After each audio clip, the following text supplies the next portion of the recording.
सनातन के शंकराचार्य ओंकारेश्वर में ओंकार पर्वत पर स्थापित आदिगुरु शंकराचार्य की प्रतिमा का अनावरण हो गया। मुख्यमंत्री शिवराज सिंह चौहान ने स्वामी अवधेशानंद गिरी और दूसरे संतों की मौजूदगी में वैदिक मंत्रोच्चार के बीच इसका अनावरण किया।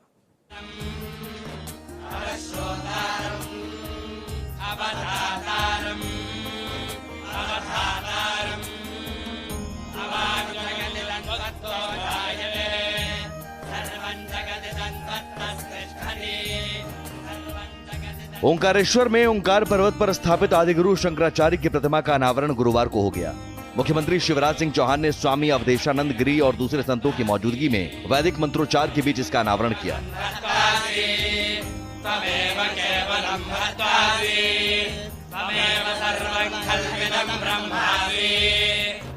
संत और सीएम अस्थायी एलिवेटेड से 75 फीट ऊपर पहुंचे। पूजा के बाद प्रतिमा की परिक्रमा की। प्रतिमा स्थल के करीब ब्रह्मोत्सव में 5000 साधु संत जुटे।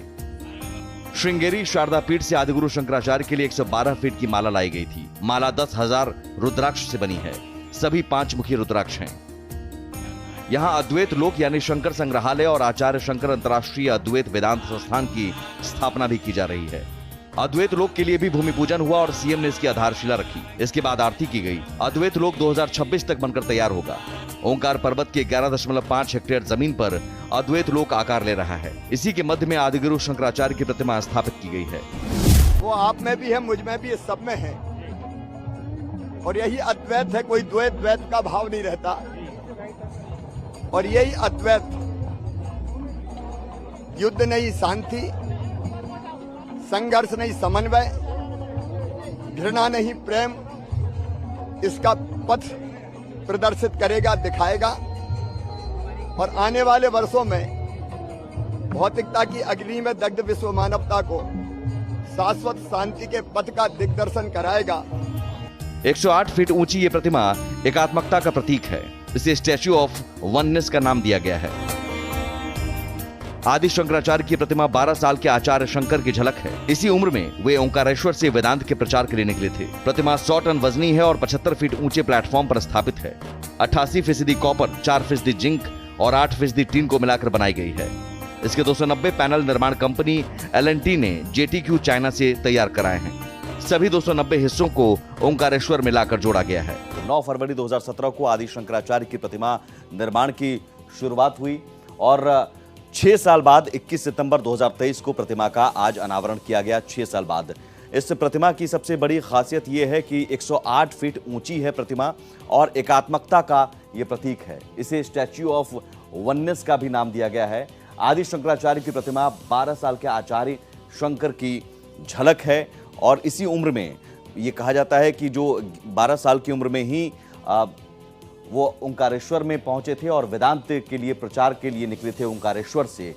आदि शंकराचार्य की प्रतिमा 100 टन वजनी है। इस अद्भुत प्रतिमा को देखकर ही आपको लगेगा कि कितना शानदार निर्माण किया गया है। 75 फीट ऊंचे प्लेटफॉर्म पर स्थापित है। 88% कॉपर, 4% जिंक और 8% टीन को मिलाकर ये प्रतिमा बनाई गई है और इसलिए ये शानदार प्रतिमा है। आदि शंकराचार्य कौन थे ये भी आपको बताते हैं। शंकराचार्य का जन्म केरल के कालड़ी गांव में हुआ था और केरल से फिर मध्य प्रदेश का कनेक्शन भी आपको बताते हैं। जन्म 508-9 ईसा पूर्व में और महासमाधि 477 ईसा पूर्व में हुई थी। मां का नाम इनका आर्यांबा और पिता का नाम शिवगुरु है। आदि शंकराचार्य ने 3 बार पूरे देश की अखंड यात्रा की थी, पूरे भारत की अखंड यात्रा की थी। आदि शंकराचार्य को शंकर का अवतार भी माना जाता है। 32 वर्ष की उम्र में देश के 4 कोनों में इन्होंने 4 मठों की स्थापना की थी। जो मठ हैं वो कौन कौन से हैं ये आपको बताते हैं। ज्योतिष पीठ, बद्रिकाश्रम, श्रृंगेरी पीठ, द्वारिका शारदा पीठ और पुरी गोवर्धन पीठ, ये चारों पीठ आज भी बहुत प्रसिद्ध और पवित्र माने जाते हैं। 4 पीठों में आसानी सन्यासी शंकराचार्य कहे जाते हैं। और आदि शंकराचार्य केरल में जन्मे, उनका MP कनेक्शन कैसे है ये आपको बताते हैं। अल्पायु में ही पिता का निधन हो गया था। 8 वर्ष की उम्र में आचार्य शंकर गुरु की खोज में घर से निकल गए थे। केरल, तमिलनाडु, आंध्र प्रदेश, कर्नाटक, महाराष्ट्र होते हुए ओंकारेश्वर पहुंचे और ओंकारेश्वर में उनकी मुलाकात होती है गुरु गोविंद भागवत पाद से। 3 वर्ष तक वेद उपनिषदों की उन्होंने शिक्षा ली, गुरु से दीक्षा ग्रहण किया और 11 वर्ष की उम्र में अखंड भारत के भ्रमण पर निकल गए। ओंकारेश्वर, अमरकंटक, उज्जैन और रीवा के पंचपठा को स्पर्श किया था। ओंकारेश्वर में आदि शंकराचार्य ने नर्मदा अष्टकम की रचना भी की थी। ओंकारेश्वर का इतिहास भी आप जान लीजिए। एमपी के खंडवा में नर्मदा नदी के बीच मांधाता द्वीप, मांधाता को शिवपुरी द्वीप भी कहा जाता है, उस द्वीप पर स्थित है। भगवान शिव के 12 ज्योतिर्लिंगों में से एक है ओंकारेश्वर। सदियों पहले भील जनजाति ने इस जगह पर बस्तियां बसाई। ये द्वीप हिंदू पवित्र चिन्ह ओम के आकार में बना है।